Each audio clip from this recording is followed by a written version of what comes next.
वो पुरानी हवेली अकेली खड़ी थी। जमीन पर एक काला धब्बा, पत्थर भी काले जैसे कोई जख्म। लोग उसे कहते थे कालिक हवेली।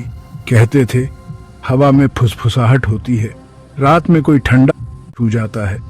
कोई पास जाने की हिम्मत नहीं करता था। जो गए कभी वापस नहीं आए। हवेली मानो एक खाई थी, रोशनी और उम्मीद को निगल जाती। डर का साक्षात रूप, एक सोता हुआ दानव जो लापरवाह लोगों को निगलने की ताक में बैठा था। बुजुर्ग लोग टिमटिमाते लालटेन के पास कहानियां सुनाते थे, हवेली के अतीत की कहानियां। एक अमीर परिवार जिसकी दौलत रातों रात गायब हो गई, विश्वासघात की फुसफुसाहट, एक प्यार का अंत, एक जलता हुआ दिल, बदला लेने की प्यास।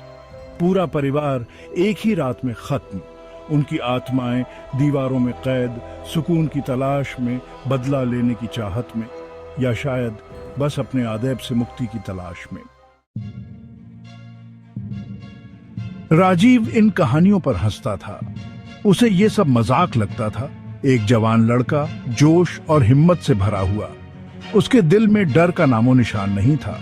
उसे भूतों पर यकीन नहीं था। उसे सच्चाई चाहिए थी। वह हमेशा सवाल पूछता और जवाब ढूंढता।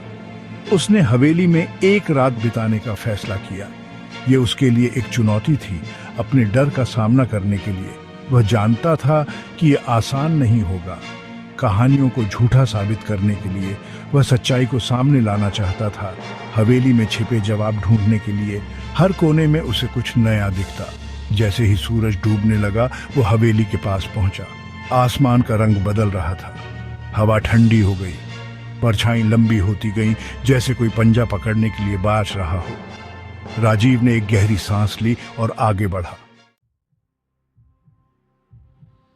Section 4. Shadows of the Night. The night was thick with mystery, and the mansion stood like a sentinel of secrets. हवेली का दरवाजा ऐसे खुला जैसे उसे अंदर बुला रहा हो। दरवाजे की चरमराहट ने सन्नाटे को और गहरा कर दिया। अंदर की हवा बांसी थी, मानो अतीत का बोझ लिए हुए। हर कोने में धूल और मकड़ी के जाले थे, जैसे समय ने यहां कदम नहीं रखा हो। उसने धूल भरे कमरों को देखा। हर कमरा अपने राज फुसफुसा रहा था। दीवारों पर लगे चित्र भी जैसे कहानियां सुनाने को बेताब थे। एक मकड़ी का जाला उसके गाल को छू गया। उसकी रीढ़ की हड्डी में सिहरन दौड़ गई। यह स्पर्श उसे अतीत की परछाइयों से जोड़ रहा था। उसके अपने कदमों की आवाज खाली हॉल में गूंज रही थी।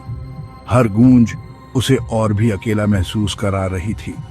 हर कदम उसे हवेली के अंधेरे की ओर करीब ले जा रहा था। जैसे जैसे वह आगे बढ़ता गया, हवेली की रहस्यमयी कहानियां जीवंत होती गईं। सेक्शन 5. The unveiling. जैसे ही अंधेरा छाया, हवेली में जान आ गई।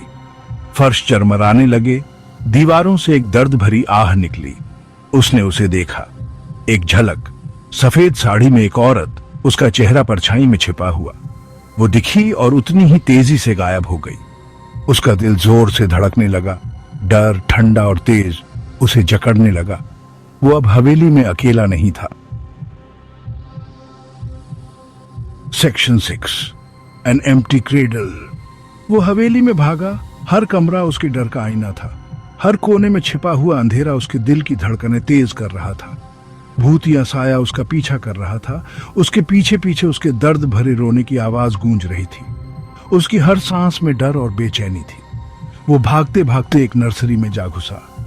एक पालकी धीरे धीरे हिल रही थी, मानो कोई अदृश्य हाथ उसे हिला रहा हो।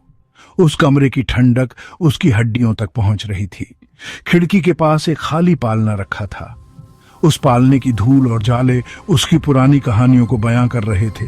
वो मुड़कर जाने लगा तो देखा कि रास्ता ही गायब था। उसकी आंखों के सामने सब था। कमरा घूम रहा था, दीवारें पास आ रही थीं। ऐसा लग रहा था मानो दीवारें उसे निगलने की कोशिश कर रही हों। भूतिया रोना उसे घेरे हुए था। वो आवाजें उसके कानों में गूंज रही थीं, जैसे कोई उसे पुकार रहा हो। उसने अपनी आंखें बंद कर लीं, खुद को किसी अनजान चीज के लिए तैयार करते हुए। उसकी सांसें तेज हो गईं, दिल की धड़कनें और भी बढ़ गईं। जब उसने अपनी आंखें खोलीं तो कमरा खाली था। हर चीज शांत थी, मानो कुछ हुआ ही ना हो। सन्नाटा, शांति। वो अकेला था या था? उसके मन में सवाल उठ रहे थे, क्या वो सच में अकेला था? हवेली ने अपने राज अपने पास रखे, उसे और भी सवालों के साथ छोड़ दिया।